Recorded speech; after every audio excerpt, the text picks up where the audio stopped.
Hello and welcome to Afterlife Topics and Metaphysics. This is Cyrus, coming at you from Kiev, Ukraine. And yes, it is as cold here as it looks. I was making videos in the restaurant down below, but then people began welding and fixing the street right next to me and interrupted my whole video. So here we are again. But what we were talking about is the concept that the astral plane is not the afterlife, or this is not the place we go to when we kick the bucket.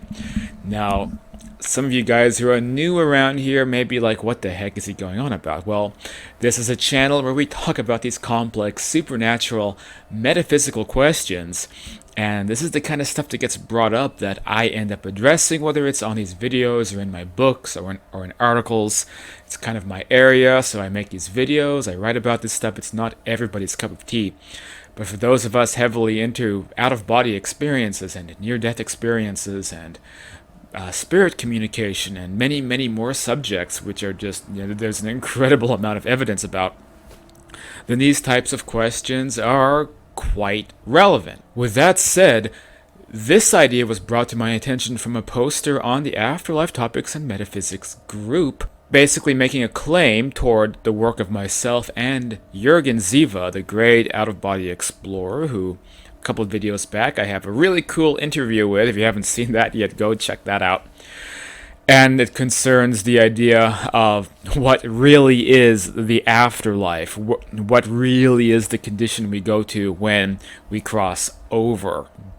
And I won't mention who has brought this idea up, but if you're following the thread, you might have an idea if you find that thread. I'm not going to mention who it is on this channel. It is a friend, but this is one of these instances where I have to get in there and respectfully disagree and show why this opinion is quite mistaken. Before we go further, if you like this kind of stuff, go down, hit that subscribe button, or share the video, like the video, commenting. All that stuff tells YouTube that my channel is at least somewhat relevant, and then they do a little bit more work. The YouTube robots will do a little bit more work to promote the channel, or not at least allow us to fade into obscurity. So any engagement is always appreciated. Okay, so what's going on here with this? As people who watch this channel know, I do out-of-body experiences, astral projection work, all of that good stuff, and I've been doing it for a number of years now. Jürgen has been doing it about 40 years longer than I have. Jürgen's books basically demonstrate the most, amazingly detailed accounts of life in other dimensions.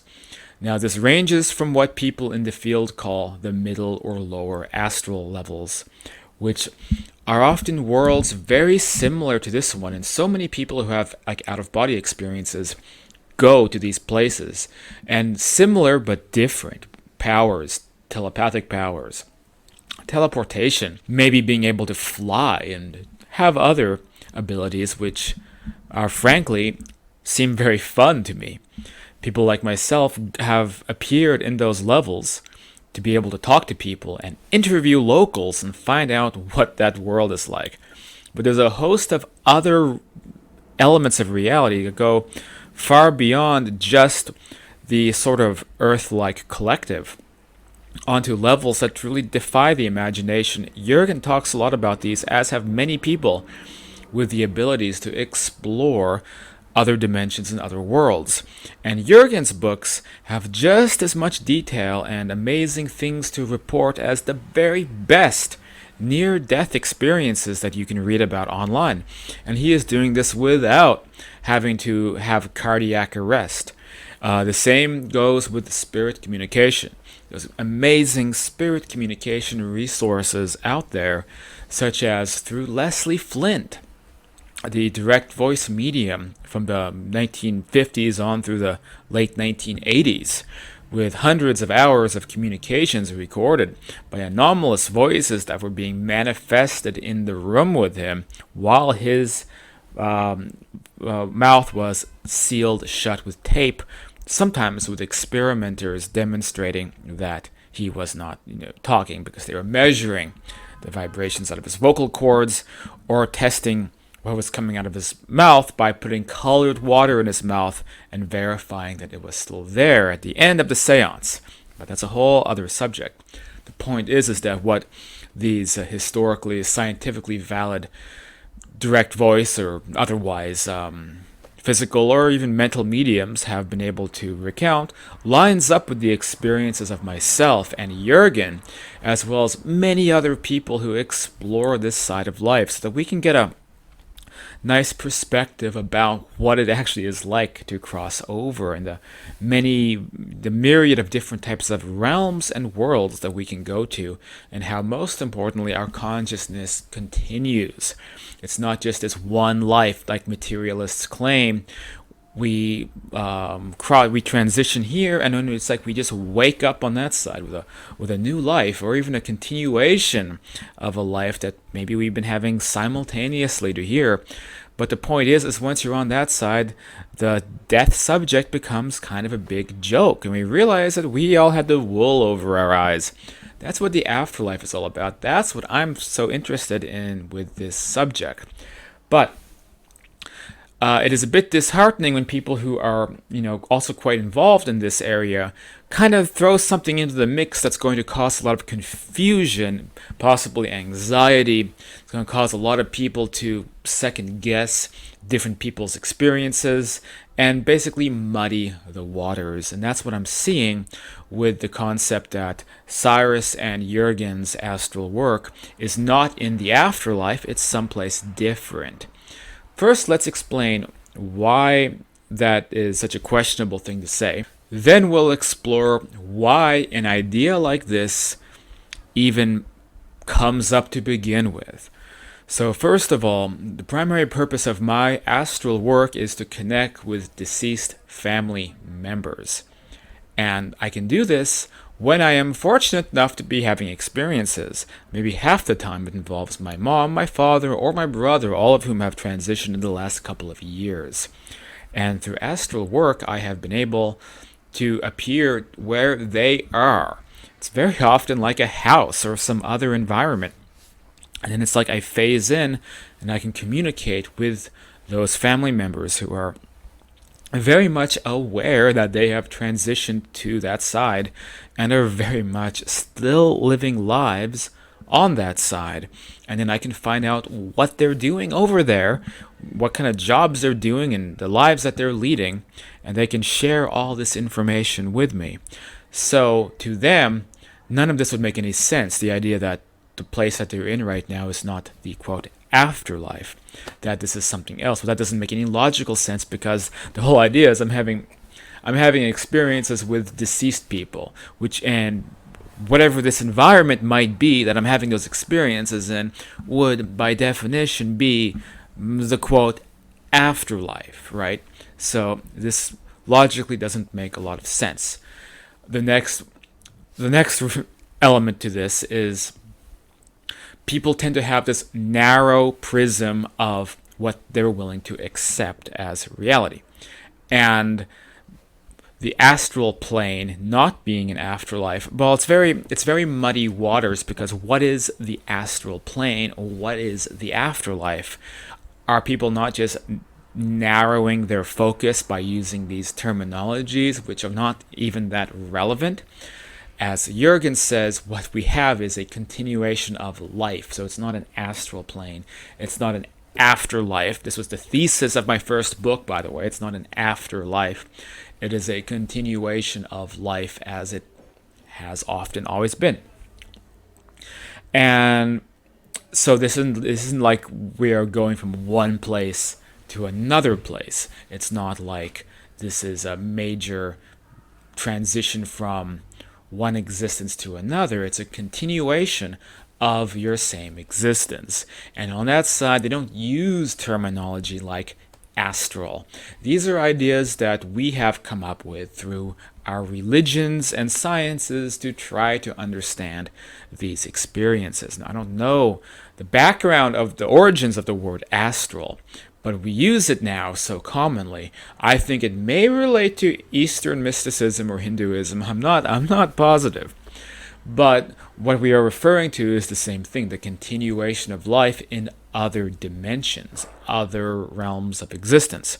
There isn't some kind of distinction here, and it would be narrow minded to say, well, this is in this category and it's not really the afterlife, and this other thing over here is the real McCoy. What we're looking at is a no true Scotsman fallacy. So they're saying, well, that's not the real afterlife, but these other people's experiences, who I happen to ideologically agree with, is the real afterlife. So we can just push all these other experiences to the side and cherry pick only the ones that agree with my preconceived notions. So now I want to get into why an idea like this came up and why some people are saying things like this. So this is complicated. But when you look at this field, you'll find a couple of different areas of information. One is the kind of objective reporting of people's experiences, out-of-body explorers, a lot of near-death experiencers, people who study spirit communication, and then the other side of this are people who are sometimes involved with, for example, channeling, or trying to sometimes create in their mind a spiritual path for people who are working as teachers, or who ultimately are looking to educate people about a way of living or a way of life that will be of the most spiritual benefit. And there's many channelers and many authors in that area who are deeply invested as spiritual teachers. Now, as such, when somebody takes on the role of a spiritual teacher, there comes with that a lot of, I guess, I want to say idolization, and people begin to follow what they say as if this is the, I suppose, one truth about reality. Now, the big issue is that when you come at this subject from a wider vista, then you will begin to see that there is a unbelievable amount of diversity of types of realms and opinions that this relates to.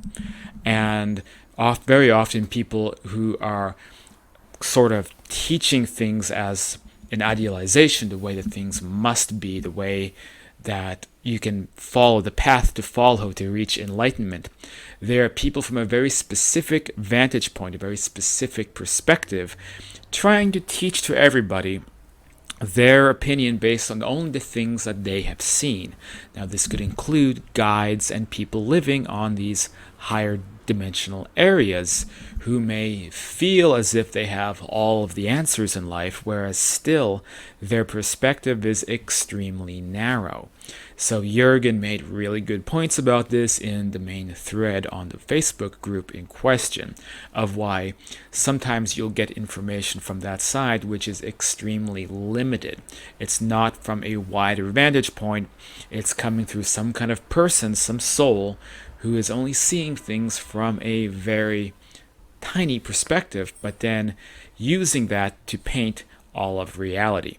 Now, this is a common human mistake, and if anything, this is a testament to how human we maintain, or rather how human we continue to be, no matter what realm we're in, because we keep making that same mistake, doing that same fallacy again and again.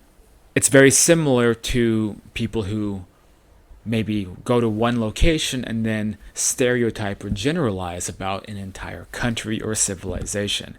For example, somebody comes to the USA for the first time, lands in Yuma, Arizona, and says, the United States is a mess because it's all desert. Or contrasting to that, somebody lands in a very beautiful place, like, I don't know, they go to Yosemite National Park and they say, all of America is this beautiful, wonderful place. I went to Yosemite National Park and it's such a beautiful outdoor area. I love the USA so much. But they're not realizing that they didn't see Skid Row in Los Angeles or Detroit or pretty much anywhere in Baltimore. No offense, people in Baltimore. But you get my point that this is a very narrow way of looking at things. So when people are making reports based upon that narrow vista, then we also get the issue of a kind of positive feedback loop where people are exposed to ideas that are very sugar coated and full of positive, good feelings, but then they don't want to go outside of that because it might interrupt a deeply held belief that they have as a way basically to cope with reality. Now we see this in the afterlife field because what you get are a lot of people out there who are very much attached to the idea that there is no such thing as negativity, and that any report about there being negative things there must be something wrong with the report or the reporter, that this is not accurate information because for some people, the best way to handle challenges and negativity in life is to hide from it, pretend it's not there, don't look at it, and then just hope that it goes away. And of course, you can talk to any psychiatrist about this, and they will tell you that this is not a good strategy. But in the spiritual communities, this has become the number one way of coping with reality, is to pretend negativity doesn't exist. And even the worst people, the Jeffrey Dahmers in the world, are become cherubs on harps, playing, singing hymns and playing minuets out in heaven. They want to believe that because it's the only way to cope with the idea that souls can use their free will to create unimaginable horror.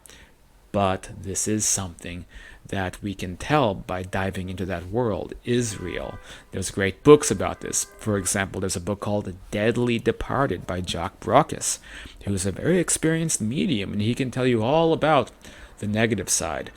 So most likely the reason somebody would say that the astral is not the afterlife is because they're hearing about it not being this sugar-coated Candyland fairy tale that they've imagined, because they keep hearing certain channelers and New Age authors pushing that idea because their perspective is very limited. And then when they hear about the greater reality of all the things that this subject may encompass, then their reaction is to kind of do this no true Scotsman fallacy. And the no true Scotsman fallacy is that you'll keep saying, well, that's not the real thing, that's not the real thing, that's not the real thing, until you're left wondering, well, what is the real thing, and how credible is that real thing if every other real thing has to be disproven by you, or you have to claim it's not real.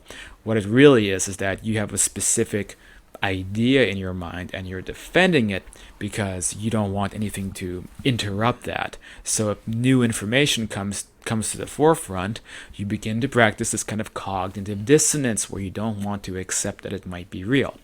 A much healthier way of approaching the subject is to understand that not everything is always going to be exactly the way you want it. And if you delve a little bit deeper and you use greater critical thinking, a lot of these fictitious ways of looking at the universe are not really that healthy anyway. Because do we want to live in a world where Jeffrey Dahmer is has little wings and he's on a cloud floating and playing the mandolin or something? Is that the universe where we want? Or do we want to live in a universe where people are self-responsible for their own actions? Do we want to live in a place where life is just a game and moral relativism rules, where you can do anything you want and have virtually no self-appointed consequences or guilt or remorse or shame, because it's all just a big game, and then we die and then that's it and we're back to being cherubs with wings? Well, that's literally the worldview espoused by certain very popular New Age authors and channelers who I think have greatly influenced the person in question.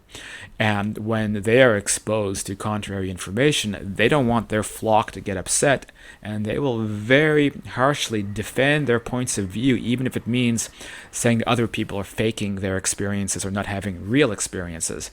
Because, again, they're clinging to this idea that gives them a lot of comfort, but it's not even a healthy way of looking at the universe. And those of us who are engaged in this subject critically, I think, can recognize that. And this is why critical thinking is so valuable in this area. So at the end of the day, in response to this idea, not only is the person proposing this coming at the subject from a very narrow point of view, but they're also basically practicing cognitive dissonance, and they're backwards rationalizing why it must be that other people's experiences are wrong because it's contradicting with what they want to believe. But what they want to believe even a healthy attitude to have? I would argue that it isn't. There's a lot of contrary information, and I'm just here to report the closest thing to facts as I can get. And if the facts were pointing to what they were saying, then that's the page that I would be on. But based upon all of my experiences and the experiences of many other people, and so many people sharing that work together, then I have to report it this way. And if somebody wants to say these are not real experiences, well, now the burden of proof is on you to demonstrate why these are not real experiences, but some channeler's book that is preachy and espouses eternal bliss and these pseudo-religious concepts, why that's true and what we say isn't true, then all right, let us know why, and I'm happy to hear why. Well, this is Cyrus. If you like this video, please head to afterlifetopics.com. You can check out books like Understanding Life After Death, The Afterlife, and Beyond. And I'll still be here in Kiev making videos, and and so we'll have more content coming up real soon on here, and a lot of new guests coming up this coming month and the next month as well, so it should be really cool. Hope you stick around for all that, and I'll talk to you soon.